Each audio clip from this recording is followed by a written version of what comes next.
The East Palestine train derailment has increased our public awareness of rail safety concerns, especially for trains that are moving through very rural, small communities like those in my home state of Nebraska.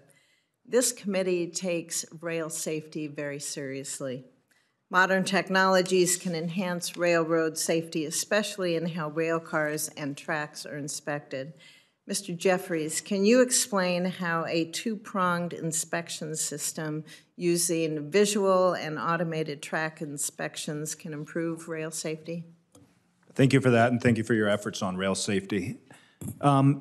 You're exactly right. A two-pronged approach to track inspections is the appropriate path forward. So as we've discussed, autonomous track inspection tools allow for not only a continuous inspection of track as a train goes over it, but at a much higher level of sensitivity, a much higher level of effectiveness.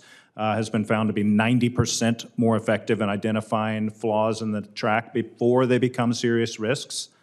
And several pilot programs have been in place with some of our railroads at the FRA. Unfortunately, literally had to sue the FRA to expand those pilot programs and recently won in court the ability to do that. It's a shame that it took that level of effort for a proven safety technology, but it is a two-pronged approach.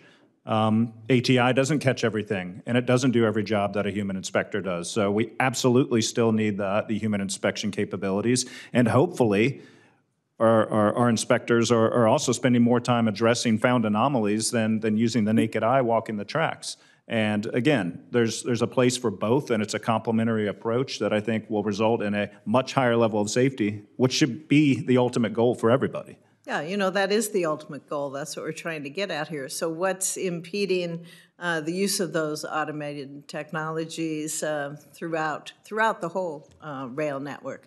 Right. Well, we're going to take things step by step as we deploy this technology, for one. But two, we need a regulatory environment. We need a regulator that promotes innovation, promotes technology, promotes pilot programs, identifying new ways of doing things, so allows you to build a data set so you don't have to go to court. And let's have the opportunity to experiment with things. Some technologies may not work out. Others may prove to have dramatic safety benefits. Let's build the data sets that then we can objectively analyze in partnership with the regulator to advance safety. Okay, thank you. Mr. Shaw, as you're aware, the current law dictates common carrier obligations that railroads must abide by. Specifically, railroads must transport any freight under reasonable terms, including hazardous materials.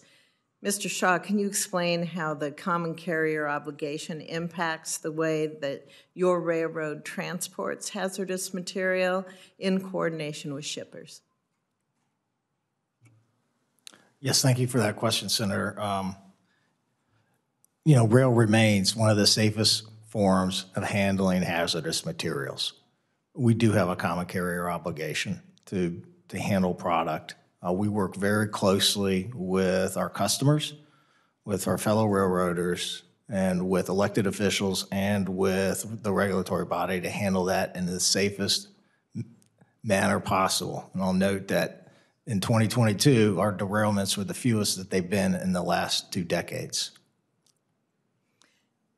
What obligation do shippers have, if any, on maintaining their rail cars that transport these hazardous materials?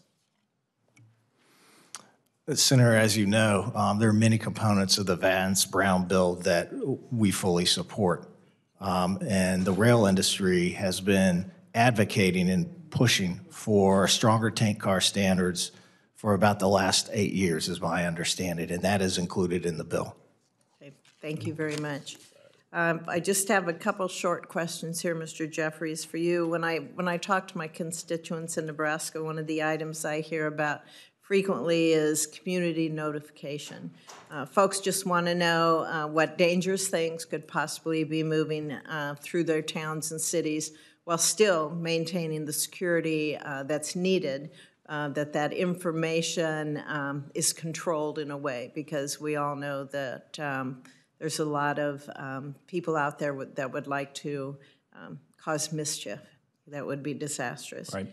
In the FAST Act, which I helped to author, it added notice requirements that we did it in a way that provided first responders the information they needed. again, ensuring that the local actors wouldn't have access to that. Those rulemakings haven't been completed, is my understanding. Do freight railroads agree that appropriate community notification is necessary? And what part do they play in ensuring that communities do have that information? It is absolutely necessary, and we 100% agree with that assessment. And you're right, the rule was supposed to be done, I think, a year after the FAST Act, and so it's 7 years overdue. We didn't wait around. We developed our own mechanism to get information into first responders' hands.